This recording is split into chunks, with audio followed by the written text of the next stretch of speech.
بحر الكمال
شوفي لك هاي شوفي لك هاي تصمم بتاع ده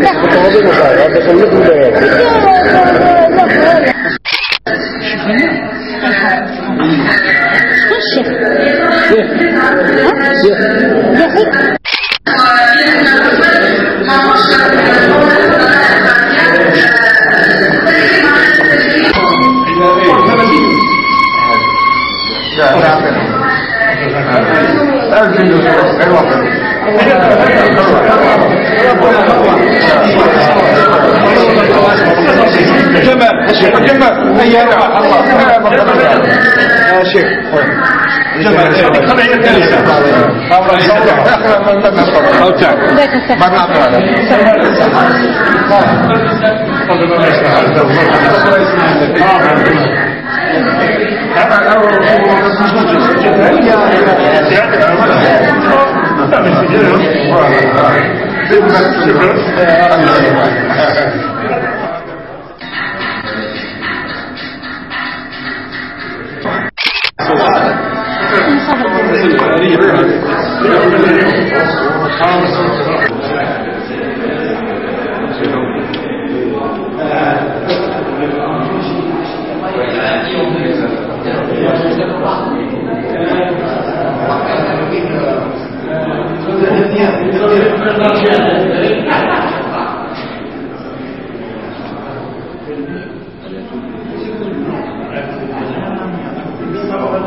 على 6 ولايات منها جلب، عين دفلة، الغير، الأغوار، كيسمجيد وتيات.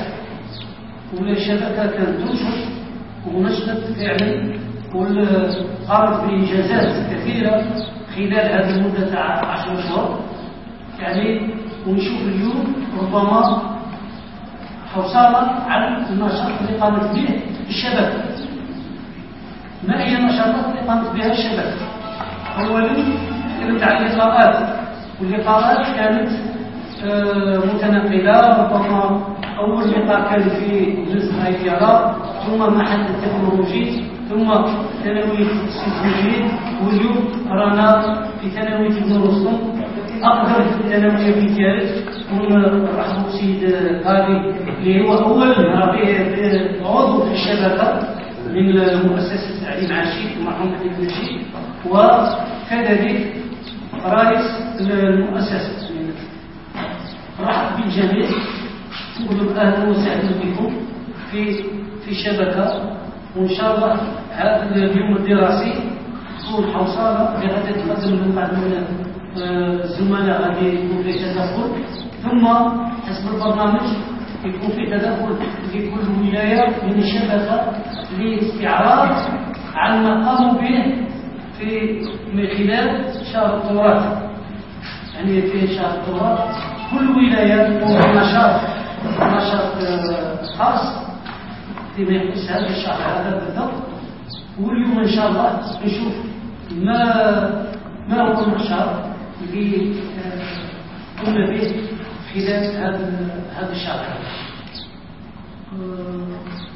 مرة أخرى في ضيف عندنا أول مرة من السيد محمد البحريز نرحبوا به، اللي هو عضو في الجمعية، ولكن ما سمحلوش باش يكون دائما في الجمعية، ولكن دائما عضو. مرحبا به مرة أخرى. كاين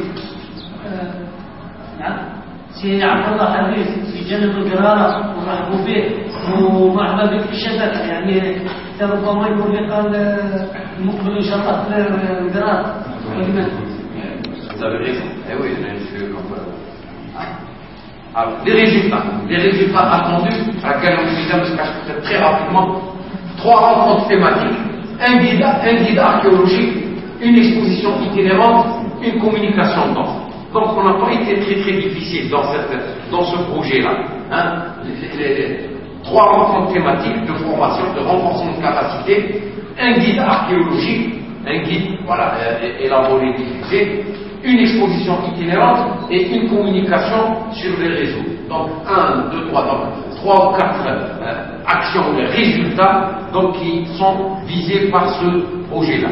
Évidemment, les résultats attendus sont soutenus, ou là, les résultats généralement sont délivrés par un faisceau d'activités. Nous en citons ici quelques-unes, ça ne fait rien. Hein. Alors on a cité, mais je ne vais pas les décrire, les activités. Pour faire un séminaire, pour faire ainsi de suite, pour faire un dépliant, ça c'est de la logistique. Mais c'est important. Hein. Chaque résultat a une arborescence, ou là, a un thème, il y a des activités, une arborescence d'activités qui concourent donc à l'atteinte de ce résultat. Évidemment, un projet, c'est quelque chose de rigoureux, il faut un planning, ce qu'on appelle un chronogramme, et vous voyez donc vos activités et la déclinaison donc, dans le temps. Et évidemment, il faut des ressources. Alors voici notre budget, enfin le budget qui a été élaboré pour ce projet donc, de réseau des associations de patrimoine. C'est un projet de 1,2 million de dinars, 1 200 000 dinars, avec une part qui constitue l'apport propre du réseau, hein, de l'association porteuse du projet, hein, de 20%, soit 240 000 dinars, et 960 000 dinars qui concernent la contribution de l'Union européenne, enfin, du bailleur de fonds principal donc, pour ce projet-là. Voilà en gros la présentation du projet. Bon, il y a le volet donc réalisation. Où est-ce que nous en sommes? Qu'est-ce que nous avons fait? Comment nous l'avons fait? Et après, donc, on évalue. Bon, quelques petites interrogations sur le réseau. Le réseau. Est-ce que nous avons constitué le réseau par rapport aux critères de définition? Par rapport aux critères de définition, par rapport à la pratique du réseau, ce qui se fait sur le plan international, même au niveau national, il est bon peut-être de se fixer les idées sur les critères de définition de ce que c'est qu'un réseau. Quel est le consensus sur le plan, tout au moins sur le plan théorique, de ce que c'est que les réseaux, sur le consensus. Un réseau, c'est en fin de compte des associations, des personnes qui viennent, qui mettent quelque chose ensemble. Et pour, bien sûr, rendre une plus-value. Et les critères de définition du réseau semblent être liés aux aspects suivants, ou aux facteurs suivants. 1. Existence d'une problématique traitée, une problématique centrale, comme ici c'est le patrimoine. Cette problématique, elle est traitée, on peut dire d'une manière plus ou moins similaire par les membres. Alors, par les membres associatifs qui ont un lien direct ou indirect avec la problématique. Là, je pense que nous répondons à ce critère. Nous avons des associations d'environnement, mais qui sont impliquées dans le réseau. Nous pouvons avoir des associations de tourisme, mais qui de fait sont impliquées dans la donne du patrimoine. Donc, existence d'une problématique centrale et où il y a la question du patrimoine qui est traité d'une manière plus ou moins similaire. Deuxième critère, ou le deuxième facteur, c'est l'existence de la masse critique. Existence d'une masse critique, d'un nombre d'associations. On ne peut pas faire un réseau avec 2 associations ou 3. C'est un peu délicat. Il faut que la problématique atteignent un certain degré de maturité. Il faut que la problématique atteigne une certaine densité. Elle devient mature grâce à l'existence d'un certain nombre. C'est la notion de masse critique. C'est à partir de là qu'on peut constituer un réseau. Vous voyez? Et là, de fait, dans notre réseau, nous avons atteint cette masse critique quantitative et aussi qualitative, nombre de réseaux pour constituer donc cette organisation particulière qui est le réseau. Donc je pense que ce critère, il est satisfait. Et il y a aussi, évidemment, la prise de conscience, même embryonnaire, de la nécessité de se structurer en réseau. Alors, et dans le réseau, il y a des acteurs, pas forcément associatifs. On peut avoir des personnes ressources, on peut avoir des institutionnels dans le réseau. Alors, et mettons-nous bien dans la tête, un réseau, c'est vide, c'est vide, et puis on le remplit. Un réseau est une structure légère, à taille humaine. Attention, un réseau n'est pas compartimenté, ou le rigide, ou le faire des pyramides. Un réseau n'a pas de président. Il n'y a pas une hiérarchie. Tous sont ces critères-là qu'il va falloir avoir à l'esprit pour l'émergence de ce réseau et pour le développer dans l'avenir. Un réseau est vide, on vient le remplir, on met quelque chose en commun. Un réseau n'a pas d'assise juridique au sens de la loi 90-31, il faut inventer. On vient pour inventer des choses, on vient pour mutualiser et on vient également pour partager l'expérience tout en s'appréciant, tout en s'estimant. Très important, la qualité relationnelle entre les membres du réseau. Bon, ça c'est très important donc, pour agréger le réseau et le propulser donc vers le progrès. Voilà, c'est comme ça. Merci. Voilà, j'ai terminé avec peut-être que le programme Shahada Orana, pour que vous puissiez l'avoir en tête, parce que le programme, vous l'avez dit, n'est-ce pas? Vous l'avez dit, hein? On va l'avoir comme ça, dernière. Voilà, il est là. Voici le programme qui vous a été proposé par l'IDEC. On veut l'avoir. La visualisation, voilà. Hein? Voilà. Nous avons eu pratiquement 1 heure de retard. Je ne sais pas ce que tu prévois. On continue. Hein?